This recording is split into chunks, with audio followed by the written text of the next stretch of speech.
Welcome to this explainer. Today, we're going to peel back that thick Victorian fog and completely dismantle the nostalgic, pop culture caricature of Sherlock Holmes. You know the silhouette, right? The pipe, the deerstalker hat, the guy pacing around his flat in a dressing gown. But we're going past that clean aesthetic today. We are going to uncover what the great detective actually was, which is a pioneer of a hyper-rigorous analytical framework and, honestly, a pretty ruthless clinical pathologist of the human soul. It brings up a fascinating question right out of the gate. Why, literally over a century after Dr. Watson first set pen to paper, are we still obsessed? Why do we keep returning to Baker Street? Well, the answer isn't really about the crimes themselves. It's about how Holmes processed the world around him.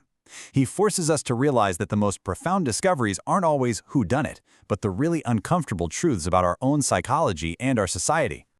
Okay, so here's our game plan for this masterclass. We're breaking it down into 5 parts. First, the science of deduction. Second, seeing versus observing. Third, the dark human profile. Fourth, when logic fails. And finally, number 5, the logic of the heart. All right, Section 1, the science of deduction, or the mechanical mind. Let's start right at the foundation and look at the mechanical perfection of his analytical process. This perfectly illustrates his core philosophy.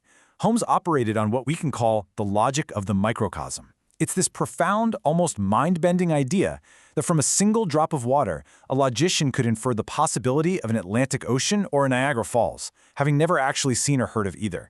He genuinely believed life is this massive, interconnected chain, and if you just understand a single link, you can figure out the whole thing. The crucial takeaway here is that Holmes wasn't a magician. He wasn't just pulling answers out of thin air. He pioneered a highly functional, rigorous framework known as the science of deduction. He aggressively filtered out irrelevant data. He actually called this the lumber of his brain attic and zeroed in entirely on microscopic inputs. By absolutely demanding empirical proof, this logic was built to conquer the chaotic, totally bizarre world of Victorian crime. And the method breaks down into this really elegant, continuous 4-step loop. Step 1, the blank slate. You gather raw data before making any theories, because, as he said, it's a capital mistake to theorize without data. Step 2 is microforensics, intensely focusing on the tiniest details.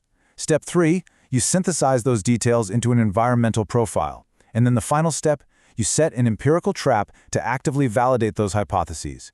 It's literally a machine built for extracting truth. But, to make this machine actually work, to feed the right data into that loop, you have to understand a fundamental distinction he was always trying to teach Watson. Which brings us to Section 2, seeing versus observing, the active view. Honestly, this is one of my absolute favorite concepts. Think about the stairs in your house. You might frequently see the steps leading up from a hallway, right? You take them in passively. But Holmes actively observes that there are exactly 17 steps. By maintaining that active view and hyperfixating on the microscopic details of an environment, deceit becomes basically impossible against his trained analysis. Let's look at how this plays out in a real case. A perfect example of this active observation is from a case of identity. So, a woman's fiancé vanishes on the morning of their wedding. Holmes sits down and compares letters typed by the fiancé with letters typed by the woman's overprotective stepfather. And he actively observes 14 unique wear characteristics on the typewriter. We're talking a slurred E, a tiny defect in the R, and from those microscopic mechanical quirks, he proves the missing lover and the stepfather are the exact same guy in disguise. The stepfather did all of this just to keep his hands on her £100-a-year income. Pure observation completely unravels the fraud. So now that we understand the mechanics of the machine, what happens when you point that pristine logic at messy human reality? Let's get into Section 3, the dark human profile, clinical pathology. When Holmes took his impeccable logic out into the real world, he dug up some highly visceral, really uncomfortable psychological truths about society. He's essentially acting as a clinical pathologist for the human soul. When you dig through the case files, you can isolate 5 surprising truths about humanity that his deduction exposed. Let's look at a few of the most impactful ones. First up, the rural horror from The Adventure of the Copper Beeches. Watson is riding on a train through Hampshire, totally captivated by the beautiful, smiling countryside. But Holmes? He just sees pure dread. He tells Watson that isolated farmhouses are way more terrifying than the worst slums in London, and his reasoning is brilliant. City slums have the pressure of public opinion. You have neighbors nearby to fuel justice. A cry for help is a public event. But out in the countryside, that beauty is just a veil for absolute control. Isolation grants the wicked complete impunity, which is honestly a pretty chilling thought when you compare it to our modern world of digital isolation. In that exact same case, we get another massive red flag. A governess is offered an absurdly high salary to take a job in one of those isolated country houses. We're talking £120 a year. At the time, that was triple the standard market rate for a governess, and all she had to do was cut her hair. Well, cut her hair short and wear a specific electric blue dress. Holmes immediately spots this weird financial anomaly as a primary indicator of a sinister agenda. This Victorian scenario is the exact precursor to today's high-yield crypto scams or, executive pay ghost jobs. Economic overcompensation is almost never generosity. It's a premium paid for risk. When the reward totally outweighs market value, Holmes teaches us that the difference is usually paid out in your safety or your soul. Then there's what the files reveal about pure narcissistic malice. Check out the Miser's Gambit from The Adventure of the Retired Colorman. This guy, Josiah Amberley, hires Holmes and plays the pathetic, broken victim crying about his wife running off with his life savings. Total performative innocence.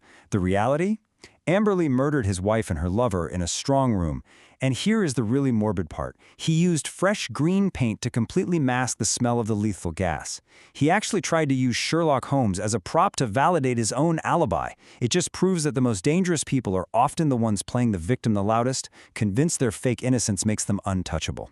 So the deductive machine perfectly exposes the darkness every time, right? Well, maybe not. That brings us to Section 4, when logic fails, the ultimate blind spots. Because even the most perfect analytical machine ever created has an ultimate vulnerability. If you look at his case files, he seems completely infallible. He predictably dissects the initial illusion with a microscopic hinge clue to find the real motive. A Study in Scarlet looks like a political assassination, but cigar ash and soluble pills reveal it's actually about vengeance. A Case of Identity, as we talked about, unraveled by the typewriter. And in A Scandal in Bohemia, he triggers a fake fire alarm, making a brilliant bet on human psychology to figure out exactly where Irene Adler hid a compromising photograph. It really looks like pure, hard logic conquers absolutely everything. But right there, in A Scandal in Bohemia, that flawless logic entirely breaks down. This is where we find the fatal flaw in the machine. Holmes operated as this perfect reasoning engine, and to him, admitting emotion into that process was like throwing grit into sensitive gears. But he made a deeply flawed assumption. He found where Adler hid the photo using the fire alarm, but then he assumed the case was in the bag and delayed retrieving it. He totally failed to account for the human variable, Irene Adler's own intellect. She figures it out, dresses up in men's clothing, bids him "Good night, Mr. Sherlock Holmes," right on his own doorstep, and flees the country with the photo. She completely outplays him. Human nature will always be the ultimate wild card. Which flows perfectly into our final section, and honestly, the most vital takeaway from this entire explainer. Section 5, the logic of the heart, grit in the machine. For all the endless talk about the science of deduction, his investigations were never really just about ciphers or wheel rots or muddy footprints. They were always fundamentally about messy, deep-rooted human flaws, the heat of jealousy, the massive weight of a criminal ego that demands an audience, the complications of a loyal servant obstructing justice just to protect someone they love. These are the human realities acting as grit in the machine, and they're the exact same emotional variables we have to navigate in our own lives every single day. So, as we wrap things up today, think about how Holmes's methods actually apply to you. We are still navigating a world packed with isolated threats, performative victims, and deceptive too-good-to-be-true promises. So the next time you're faced with a modern mystery or some complex challenge, ask yourself, how will you actively observe the details, apply Holmes's old maxim to exclude the impossible, and uncover the improbable truth in your own life?